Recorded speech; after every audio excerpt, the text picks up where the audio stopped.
Imagine you wake up tomorrow and every word is gone, not just forgotten, gone. No language, no inner monologue, no words to name your fear, your hunger, your child. You can feel everything, but you can say nothing. Now imagine that's not a nightmare. That's just Tuesday. For most of human history, here's something that should stop you cold. Homo sapiens have existed for roughly 300,000 years. But complex spoken language? Most researchers think it emerged somewhere between 50,000 and 100,000 years ago.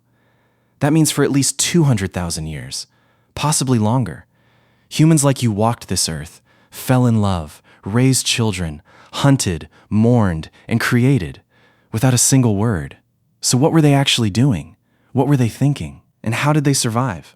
And eventually thrive in total linguistic silence? Let's find out. First, let's kill a common misconception. Pre-language humans weren't stupid. They weren't grunting cavemen tripping over rocks. Their brains were nearly identical to yours. Same size, same structure, same raw hardware. The difference wasn't intelligence, it was software. Think of language as an operating system upgrade. Before it, the brain was still running, just differently. More like how other highly intelligent animals operate today. Researchers believe early humans thought in what's called embodied cognition, thinking through sensation, memory, and emotion, not words. You didn't think I am afraid. You felt the cold rush of danger in your chest and your legs moved. Automatically. Brilliantly. In fact, neuroscientist Antonio Damasio argues that emotion is a form of thought, and it came long before language. Pre-linguistic humans were likely emotionally sophisticated in ways we still don't fully understand. They could recognize hundreds of faces, remember landscapes they'd seen once, years ago, predict animal behavior, feel grief, loyalty, and probably something that felt a lot like wonder. They just couldn't talk about it. Okay, but they did communicate, just not with words. Gesture came first. Many linguists, including Michael Corballis of the University of Auckland, believe the earliest form of human communication was hand signals and facial expressions. Our primate cousins still do this today. Chimps use over 60 distinct gestures with clear, consistent meaning. Then there was vocalization, not words, but tones, rhythms, and calls. Think of the way a mother's can mean comfort, warning, or curiosity depending entirely on how she says it. Early humans were likely masters of this. There's also a fascinating theory called the musa-language hypothesis by musicologist Stephen Meathen. The idea that before language, humans communicated through something more like song. A holistic, melodic system where meaning came from the whole sound, not individual words. It sounds wild. But consider, music still bypasses language entirely. A melody can make a room of strangers cry simultaneously. That power had to come from somewhere ancient. And then there's touch. Grooming, holding, and physical contact were primary social bonding tools for millions of years. Before I love you, there was a hand on a shoulder in the dark. Here's where it gets genuinely mind-blowing.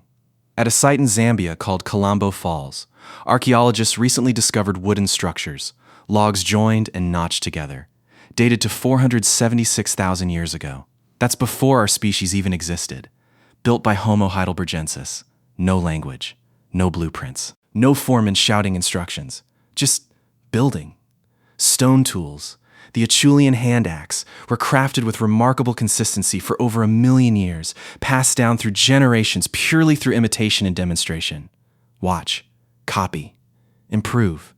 Early humans also created ochre pigments at least 100,000 years ago, possibly for body decoration or ritual. And at Blombo's Cave in South Africa, we found abstract engravings, geometric patterns scratched into rock, dated to 75,000 years ago.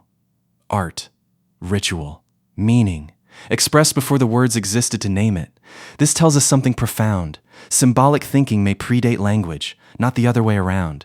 Humans didn't start making symbols because they had words. They had the urge to make meaning long before they could speak it. How do you build a tribe without a shared language? Surprisingly well, it turns out. Anthropologists studying nonverbal social bonding in both ancient humans and modern primates point to a powerful toolkit: shared ritual, rhythm, and synchronized movement. There's strong evidence that early humans engaged in communal dancing and rhythmic drumming long before language. When bodies move together in rhythm, the brain releases oxytocin, the bonding hormone, the same one released by a hug or a mother nursing her child. In other words, dancing together was chemistry. It was the social glue. Hierarchy, too, existed without language, communicated through posture, gaze, and proximity. Every group had leaders and followers long before there were words for either. And grief? There's evidence of intentional burial going back at least 100,000 years. Bodies placed carefully, sometimes with flowers or objects. You don't bury someone with care unless you miss them, unless the loss hurts. Emotion, community, hierarchy, ritual, art, loss. All of it in silence. So when language finally did arrive, what happened? Everything changed. Fast. Around 50,000 years ago, something archaeologists call the cognitive revolution or Great Leap Forward began. Cave paintings exploded in sophistication. Trade networks appeared across hundreds of miles. New tools emerged at a pace never seen before. Why? Language made it possible to share hypotheticals. Before language, you could show someone how to make a fire. With language, you could say, "What if we dug a pit here so the animals fall in?" You could plan. Project into the future. Coordinate across people who'd never met. You could tell stories, and stories let humans create shared myths and beliefs that bound massive groups of strangers together. Historian Yuval Noah Harari argues this is the real superpower of language, not just describing reality, but inventing fictions, religions, nations, money, that millions agree to believe in simultaneously. Before language, you could trust your tribe. After language, you could trust a stranger if they shared your story. That's how 7 billion people came to live on a planet that once held fewer than 1 million. So what did humans do before language? They felt deeply. They created boldly. They loved, grieved, built, and wondered, all without a single word. Language didn't make us human. We were already human. It just gave us a way to tell each other about it. And maybe that's the most remarkable thing of all, that somewhere, hundreds of thousands of years ago, someone looked up at the same stars you've looked at, felt something vast and wordless move through them, and had no way to say it. Until, one day, they did. If you found this fascinating, subscribe. New episodes every week. Next up, did early humans dream? What neuroscience says about the ancient mind. Links to sources in description.